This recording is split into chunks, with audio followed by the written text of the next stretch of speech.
الشلهوب ملعوبه من الشلهوب. يو بيونغ سو يتقدم لصالح الهلال. يو بيونغ سو بيحاول بالعرضيه الى العربي.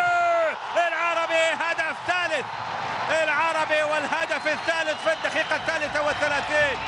يوسف العربي يظهر للمره الثانيه، يظهر مجددا ويسجل هدف ثالث الهلال وهدف عاشر ليوسف العربي في دوري زين السعودي للمحترفين. هدف ثالث للهلال، فرحة هلالية منظمة هناك في مدرجات الدرجة الثانية.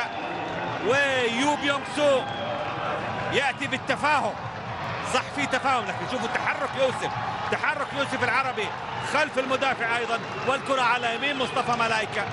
والهدف الثالث للهلال، والثقة اللي كان عليها توماس دول مع يوسف العربي بإبقائه في المباراة بالرغم من عدم الرضا اللي كان على الجمهور الهلالي خلال استراحة ما بين الشوطين وخلال أيضا بداية شوط المباراة الثاني. يوسف العربي ينجح في إحراز هدفين.